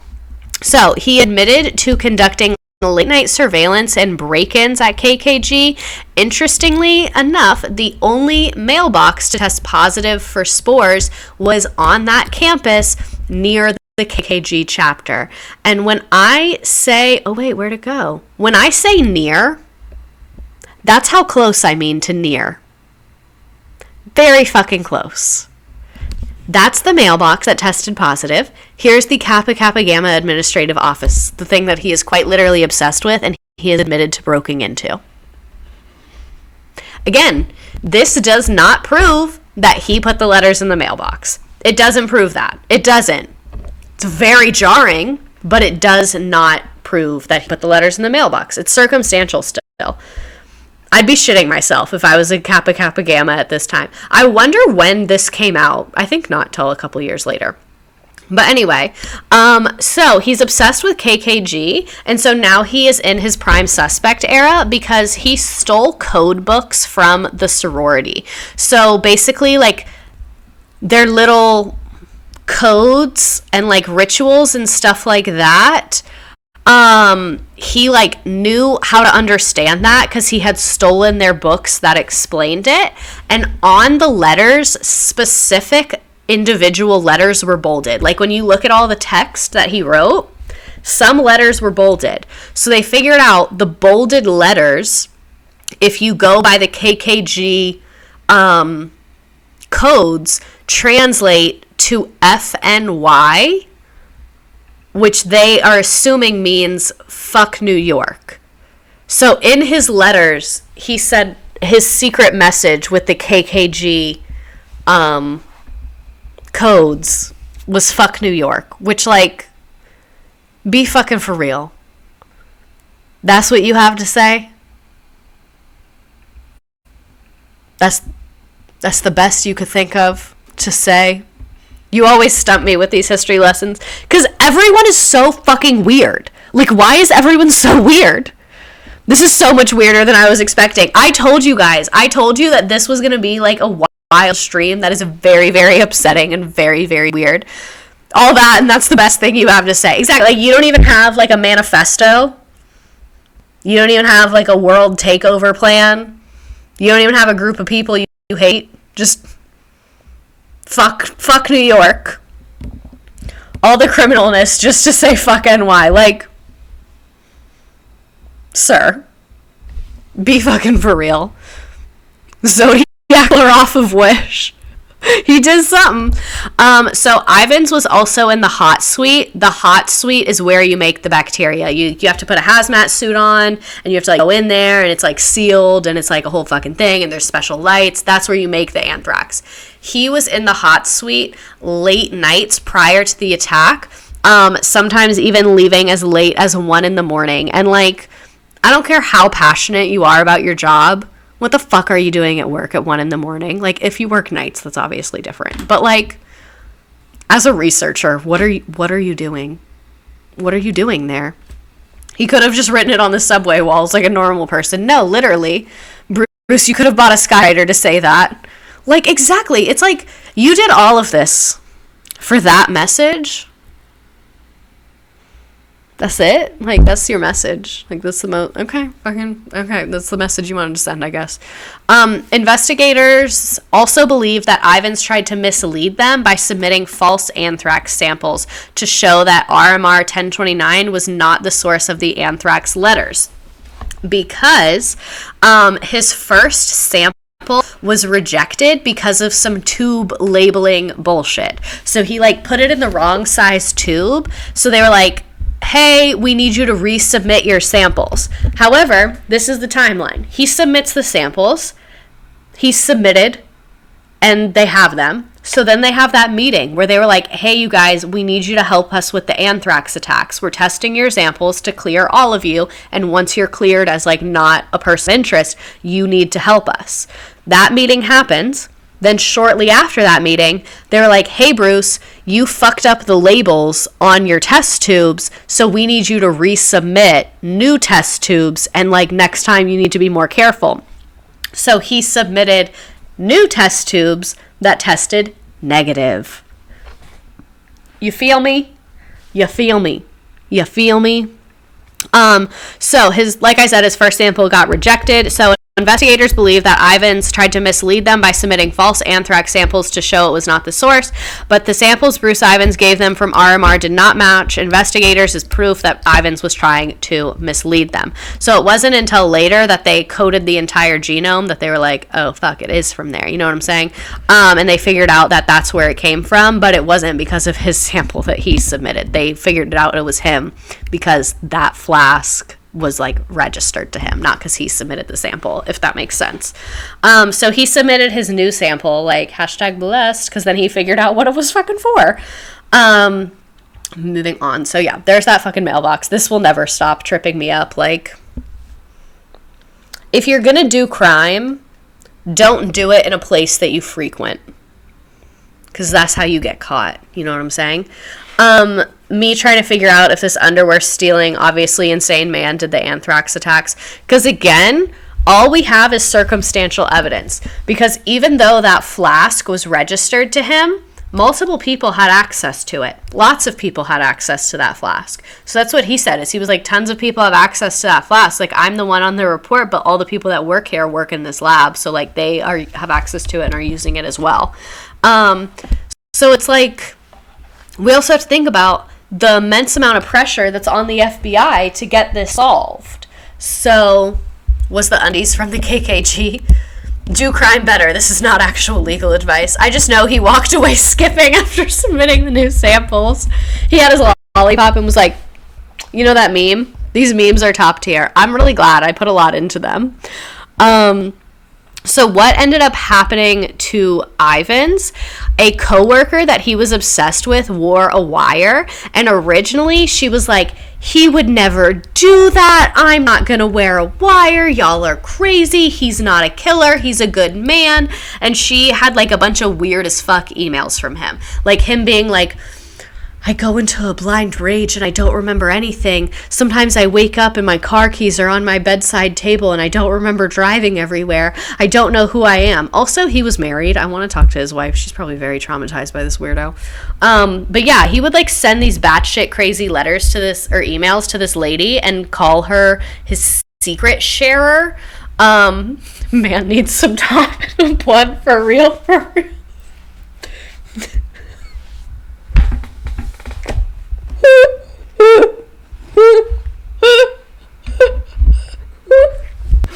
This is very funny.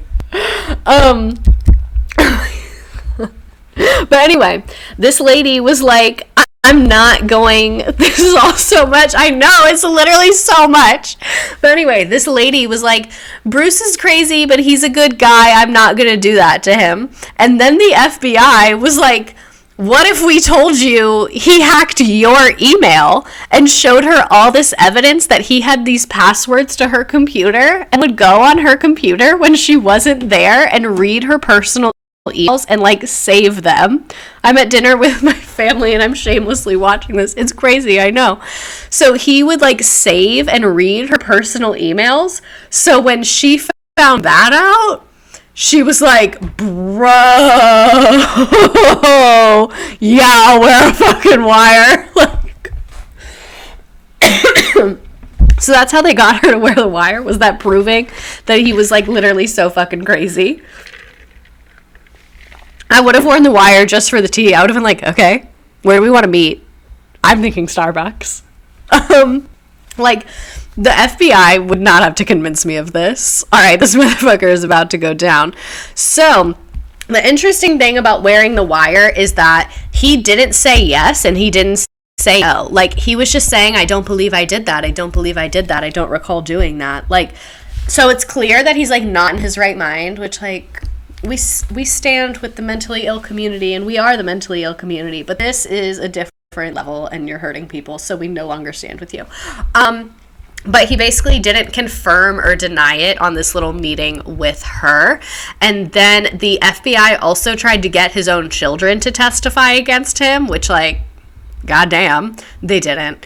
And then Ivins was involuntarily checked into a psychiatric hospital in June of 2008.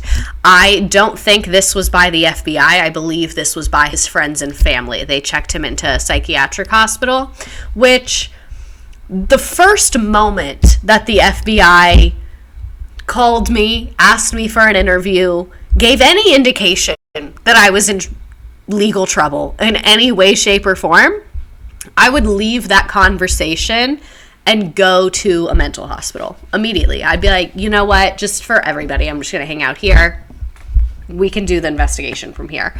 Wait, we're talking about 7 years later? Yeah, because basically for a couple months, they didn't know anything, and the FBI had to learn science, and then they learned science, and then they were focused on Steve Hatfill and, like, fucking putting all their resources into proving that he was guilty. Like, they were raiding his home a bunch of times, they were stalking him, so they weren't pursuing other leads. And then they were trying to investigate it, and then they didn't really get a break until the science caught up with them, and then that's how they identified the flask, and then that's how they figured out it was Bruce. So he was involuntarily checked into the hospital, and then a month later, the FBI told him that he would be prosecuted. However, the charges could never be filed because he overdosed on Tylenol PM, seemingly taking his own life. So shortly after he found out charges were being filed against him, they had not been filed. They just told him that they would be prosecuting him. He used Tylenol PM to take his own life, which someone unaliving themselves is never funny. It's never funny. It's a very serious topic that none of us would ever laugh at, obviously. Thank you, Kaylee Benzie99, for subscribing. How much Tylenol is needed for an overdose? I don't really think that's the kind of question we should be asking. The recommended dose of Tylenol is 2 capsules. Do not exceed 6 capsules within 24 hours. That is the recommended dose of Tylenol PM. The gif of that movie starring Emily Osment saying, I can't get the cap off. I'm so mad. I didn't think of that. I've never been more disappointed in myself in my entire life that I did not think of that.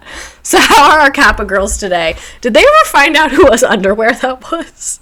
I'm assuming it's a Kappa Kappa Gamma, but I don't think we ever found out. We need to stop talking about Tylenol and acetaminophen. Also, I'm really happy that we like this slide. I could not figure out what to put here, and I just felt like this fit better than anything else possibly could. Ironic that he didn't use it. He was in a mental hospital. I don't think he had access to anthrax. He didn't have his little lab. Man makes anthrax and just Tylenol PM. Oh my god. I misspelled his name. Ivan's killing himself when he found out he was being prosecuted so that charges could never be filed against him. Having a test tube of anthrax hidden in him. Oh my god. Wild. Truly wild. I told you all that this was batshit crazy. You see why when I first started researching this, I was like, I actually don't think I can do this. Like, when I first started looking stuff up, I was like, this is so much. Like, this is so much bad happening here. I wonder how long he'd get in prison. I'm sure he'd get the death penalty. From pools of cow waste to panties to Tylenol PM. I know the Kappa group chat was buzzing after this. Release the group chat. Man said never let him know your next move. So what was his motivation? He had been researching anthrax for an extremely long time. That was his life's work, was developing the anthrax vaccine. So right after this happened, because remember, this happened, the government dedicated $11 billion to defending against bioterrorism. So I think a big fucking chunk of that $11 billion went to the guy developing the anthrax vaccine. So, and again, right after it happened, he submitted his samples and got cleared. He got cleared. He was cleared as innocent, not a person of interest. So he kept doing research. He was the #1 guy doing this kind of research, I believe. So he got a fuck ton of funding and then started winning awards for his work developing the anthrax vaccine. He won a shit ton of scientific awards. He became the it girl of the anthrax community. And before he became a suspect, like I said, the FBI would regularly go to him for insight, science advice, things like that. Like, he was kind of consulting for them in a way, because he also worked for the government, and he's the expert, and he's the one developing the vaccine. So obviously he's going to know what's what. Which, crazy, right? I know the anthrax community was in shambles finding out it was him all along. Why does this sound like a plot of Dateline? Only in the U.S. can you commit horrible crimes and have the government pay you to do more crimes. Firefighters start fires, anti-bioterrorism guys do terrorism. Now this is what I call vertical integration, creating the demand for his own product. He's just a girl boss. He's just building his girl boss empire. He's just girl bossing, gaslighting, and gatekeeping, building an empire. Someone make that into a meme. You got me becoming a conspiracy theorist about COVID now. Okay, that's obviously different. COVID spreads person to person. Anthrax doesn't, but that's not where we're going. That's not where we're going with this. That was not a turn I wanted to take. I'm vaccinated. I'm triple vaxxed, baby. And I honestly... So I keep telling myself to stop saying this because I don't want to get taken away to a government lab and get research done on me. But I think I should be the advertisement for the vaccine, because my boyfriend had COVID and I slept in the same bed with him every night, because that's what you do when you love somebody, and I never got it. And I was testing every single day. PCR testing too, not just rapid. I did like 5 PCR tests over the course of the time that he was testing positive. The CDC is on their way to research you. I do not consent. You cannot take my blood. Thanks. But yeah, I'm triple vaxxed. That vaccine putting in work. Bruce Evans helping the investigation while also being the man behind the attack. I was my ex's caretaker when he got COVID and I was fine and he wasn't. Guess who was vaxxed? My boyfriend is vaccinated. He was triple vaxxed. Well, he is still triple vaxxed. And he got COVID. Don't think I'm sleeping next to an anti-vaxxer. You can get a USPS crop top.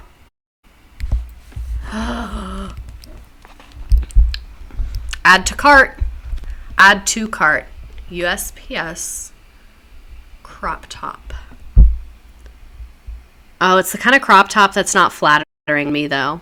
I like tight things like this. I don't like the big shoulder ones. But it is kind of a sleigh, honestly. I love. My ex was too lazy to get vaxxed. Also, what does that say about him? It says a lot. It's very telling. The USPS needs to have little boutiques in all their locations. I think I want to be the Postmaster General, you guys. Okay, but anyway, I digress. So, in February 2010, the FBI closed its investigation into the anthrax attacks that happened over 8 years before and issued a 92-page report that concluded Evans carried out the attacks entirely on his own. So, the U.S. government said, "We did it." Oh, I did put this in the wrong order. They said, "We did it. We did it. We found the guy after he killed himself." Great job, you guys. Great job. And this was one of the most expensive and largest FBI investigations in history. They followed 50,000 leads on 6 continents. For it to be one of the first people they looked into in one of 6 locations. I don't know. If I was the government, I'd be embarrassed. If I was the government, I would never show my face again. In the FBI's defense, they were busy with the CIA disabling the Middle East. Oh my God. Interesting that I remember hearing about the attacks on the news, but never knew who did it. Been there, done that. Exactly. Me rolling up to the North Pole to interview the polar bears. The FBI is in rural Russia, and they're like, "Did you do the anthrax attacks?" Meanwhile, Bruce is chilling, getting millions of dollars in funding to continue to do his research of murdering people. So, the results of the investigation were later called into question by the National Academy of Sciences, which released a study determining that while the scientific evidence supports the idea that Ivans might have been the perpetrator, it does not prove it conclusively. And in the wake of that study, a 2014 report by the Governmental Accountability Office found that the scientific methods, including the genetic data the FBI used to identify Ivans as a culprit, were flawed, casting further doubt on its conclusions. Burnt Toast 2099, thanks for the follow. The government should always be embarrassed. They really should. They should always be embarrassed. At all times, they should be embarrassed. And the real gag of the fucking century, that to me is the biggest red flag, is that in 2010, when the FBI closed the investigation, they destroyed all of the samples. They destroyed them. Why? Why would you destroy them? Literally, why would you do that? That makes no sense. I cannot think of one valid reason to destroy them. And for you to do it immediately after you close the case, I get if it had been like 100 years and they were like, this fucking closet needs to be empty. I get it. You can't keep stuff forever. But immediately feels a little off to me. FBI said, we're done here. The case is closed. Sir, case closed. Nothing to hide here. Nothing to hide. Do you think Bruce Ivins did it? Ivins. Here, let me post the link if you want to vote on this. That's that on that. New government position suggestion. People who stop the FBI from destroying things. They should have to keep everything. They should have to keep copious records. If you want to vote in this poll, you can, I put the stuff in the chat for you to vote. And we're going to play a game in a little bit.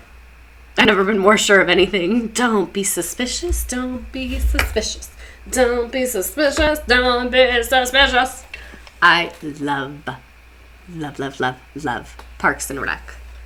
Love it. So we think he did it. That's what I think is like, all signs are pointing there, but you destroying the samples, I don't like. I wonder if Andrew Yang's centrist party would make an FBI that's more competent.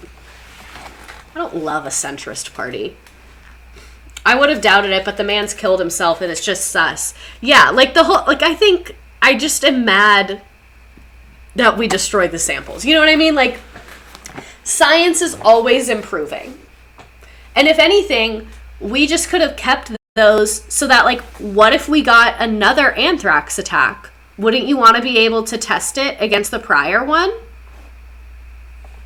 Like, it seems like very against national security to destroy it, which is the reason why it's so sus to me, because, like, you should absolutely keep that. Because what if it happens again? And, like, you wouldn't be able to figure out if it was the same stuff because you just don't have it. I just want to why. Exactly. I'm ready to believe that Bruce did it, but why did you feel a need to destroy them? Oh wait, I lost chat. I think he did, but it's a little weird. The FBI was like, no need to keep this. We're sure it's right. Trust us. We know science now. Exactly. It's like, y'all watched one crash course video. I think he was a convenient target, but what was the goal of the Bush administration? I don't know. That's the other thing. I think of times. Where's his wife's tell-all book? Put her on a Netflix special. At least the Unabomber left a manifesto. So the conspiracy theory thought part of my brain is saying maybe it was an inside job of the government and maybe they knew Bruce was one crazy woman-stalking motherfucker, so they framed him for it knowing he would be an easy target after Steve put up such a strong fight. Because they were like, oh, this guy Steve that worked there, he got fired, he lost his security clearances, like, everyone will believe us, and we'll just, like, torture him into killing himself. And then Steve was like, fuck you motherfuckers, I'm suing you. So then they were like, fuck, we need a new guy. And then they're like, oh, this other guy is crazy in a really different way. Because Steve got fired for, like, mishandling of materials and, like, things that were, like, pretty bad. So that's the conspiracy part of my brain. I'm not confirming or denying, I just thought it was interesting. And I just find it so interesting that, like, so the Netflix documentary, the guy had a really good quote about it. The guy who led the investigation, not from the beginning, he's the one that took over and found Bruce Ivins, because it had gone years, so they were like, we're going to put someone else in charge. And what he said is he was like, the focus of an investigation should be finding evidence, not proving someone guilty. And that's what was happening here, is like for like a long time, all of their resources were being poured into proving Steve Hatfield guilty. And like, imagine if during that time they had been pursuing all of their leads. Like, imagine if instead they had been like researching and dedicating money and time to science to move this like science along. Like, imagine if they were just like, they just didn't do that way. You know what I'm saying? Oh wait, I just realized I have headphones plugged into my computer. I'm gonna take those out. Y'all can still hear me okay, right? That didn't like negatively affect anything, did it? Hope not. But yeah, I just find that very, very interesting that I'm a rascal and a criminal. Okay, good, that you can still hear. It's time for the game. There's a Halloween one, allegedly. That's what Nearpod put on Instagram today. It's a freaking Halloween. And then, you know, the government always wants to be able to get public support to pass more money to do war stuff. So, here is the game. I put the information to join in the chat. It's 10 questions. It's trivia about what we learned. Sorry it was so fucking hard last week. This week I tried to make it easier. But if you type your name in, it will come up. So if you don't want your government name to be on here, please do not put your government name on here. If you do want to put your government name, go for it. If you want to put your social media handle, that works as well. If you want people to follow you, you can literally put like Twitter like if you want to. We spread all the love and all the followers around here. I am fucking hungry. I'm so excited to eat my pizza rolls later. I had a really good lunch today though. I had a poke bowl for lunch and I ate that shit up. Okay. I'll give you a couple more minutes to join the game. Let me send the link for the game. If you're on a computer and you'd rather have a link, there you go.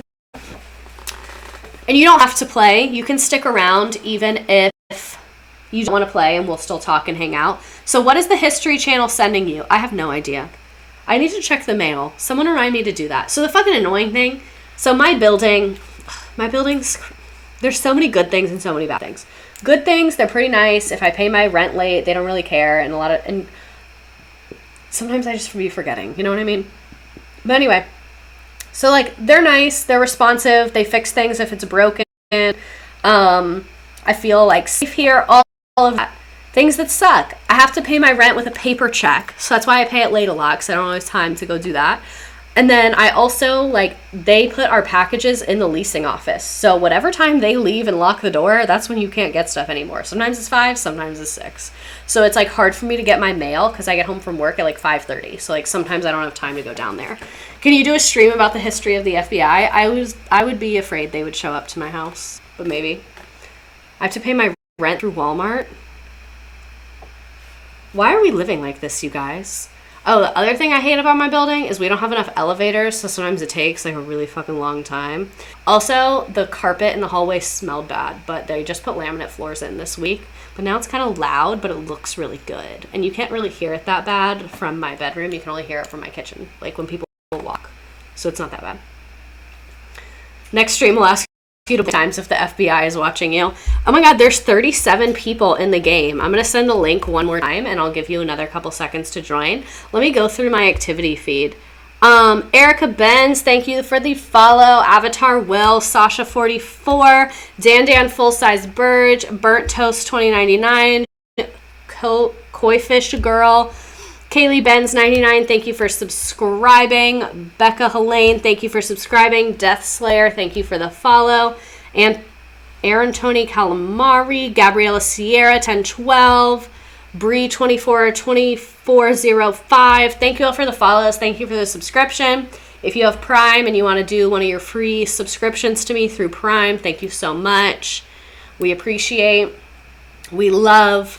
I'm trying to be more in my bag because I've realized this is a secret. The only reason I'm telling you this is because we're an hour and 43 minutes into this, and I think anyone that knows me in real life would have given up on this by now and is not listening. But anyway, the secret is that I've discovered my passion in life is just talking about history all day. So I need to figure out a way to do that for a living. So I'm trying to be more in my bag. Are you picking up what I'm putting down? So that like maybe someone would hire me to do this. You know? Because I love it. I love it. you know? Hold History Channel hostage till they give you a show. Okay, there's 40 people in the game. I'm going to hit start.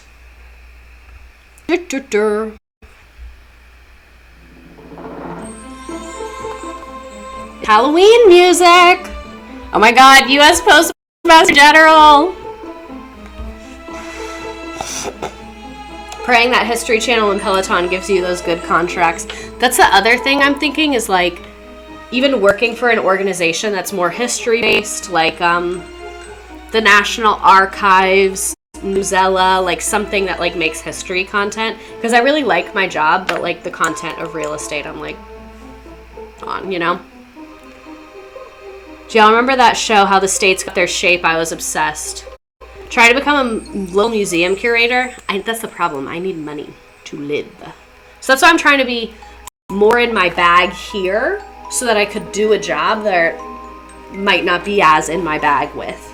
You get what I'm saying? Like, I'm trying to, like, figure out a way to even it out. Start a podcast with Hank Green. I don't think he wants me. I don't think that's a possibility. I told you the game was easier this time. So far, a lot of people are getting it right. That makes me happy. Sorry it was so hard last time. I don't really know how that happened or why I did that. Oh, also, I meant to talk about this here. One thing that would be very helpful for me being in my bag is if you subscribe to Frazzled and I's YouTube channel. It's called Teacher Quit Talk on YouTube. If anyone wants to drop the link, that would be great. Once we reach 1,000 subscribers, we can start monetizing it. So you don't have to watch it if you don't want, but even if you just want to hit it with subscribe, I would appreciate it. But if you don't want to, like, I can go fuck myself, like, literally no pressure at all. Absolutely none. Zero pressure. But yeah, just wanted to share that. Oh, the other thing I wanted to share is that, so on TikTok, if I say the word Twitch in comments, they get shadow banned and no one can see them. Like, I've asked people for screenshots and they don't show up. So if you see people in my comments on TikTok asking where to find my class, feel free to let them know because it usually fucks with my account if I let them know. So if you tell them, they don't get shadow banned, I've noticed. So anyone that is just scrolling and you see people asking and you come here, feel free to tell them. And tell them it's free if they didn't already know that. Can I send student submissions to the pod? Ooh, that's a good question. Just subbed on YouTube. Thank you. If someone could drop the YouTube link. I don't want to open a new tab because I don't know what's going to come up and I don't know what I'm logged into right now. Thank you. Taco Bell. What's that? Taco Bell? Oh, Taco Bella. Thank you. Yeah, this is the YouTube. This is us. Thank you all. Appreciate. Now that that business of capitalism is out of the way. Disgusting. Money is the root of all evil, and I want some of it. Quarter Life Crisis. Quarter Life Crisis is on the pod. I'm so excited that Quarter Life Crisis is on the pod. Capitalism really popped off today, ladies. Yeah, for fucking real. How long did the Brentwood plant stay open? 10 days. We'll subscribe with all 3 emails. I love you. I live for you. When I work so hard, I do it for you. That's what I was talking about on TikTok the other day. Like, I really don't know how I have this kind of energy because pretty much every day I work for 12 hours. Sometimes 14. So, like, it's 9:19 p.m. right now. We've been on here for a while, goddamn. It's 9:19 p.m. right now, and, like, I got to work today at 8:20.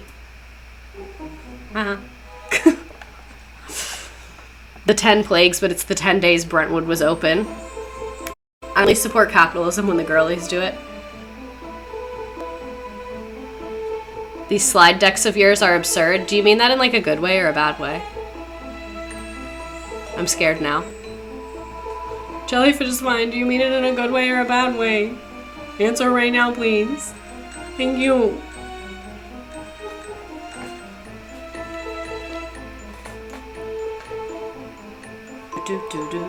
Good way. Also was referencing Adam Levine. Oh!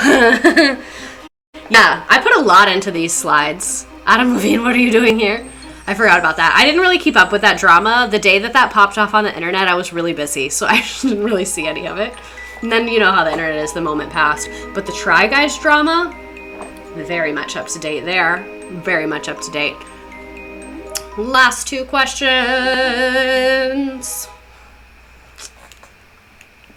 My back's aching, my bras too tight, my booty shaking from left to right. That song's been stuck in my head for 2 years.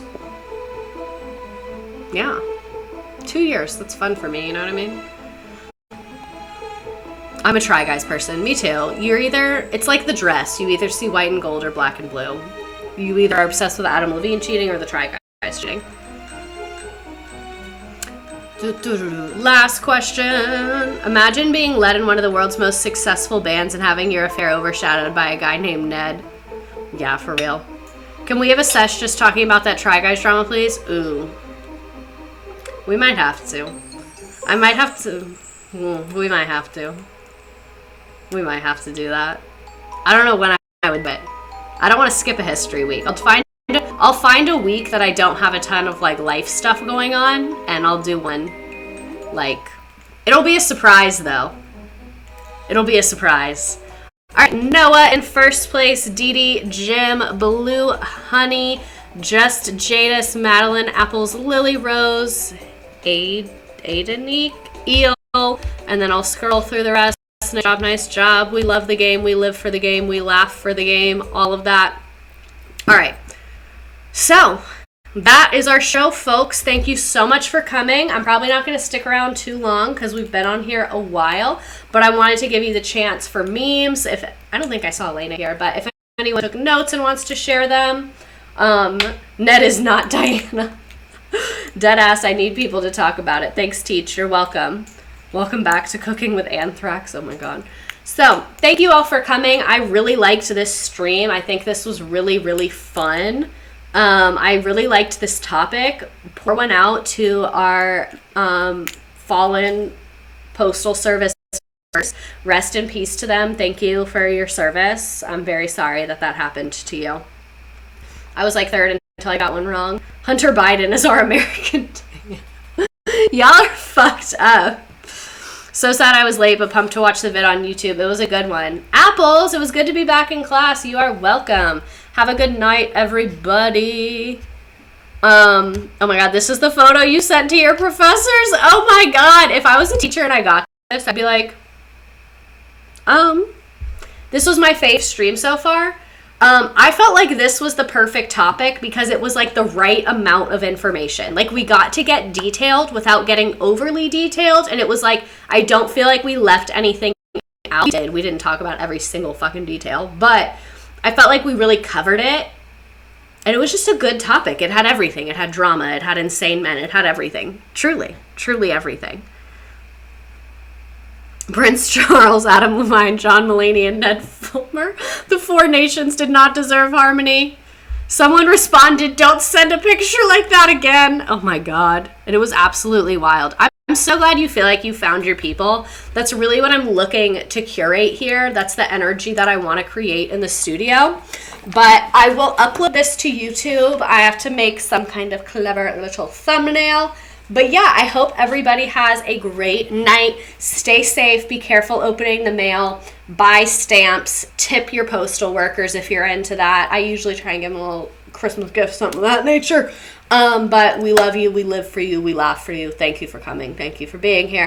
And I am so humbled and so privileged. Actually, I'm not humbled. I don't know why people say that because I'm not humbled at all. It gives me more confidence every second. But I'm so privileged that people want to come learn about history from me. So thank you for doing that. Love you so much. Night nights. Bye bye.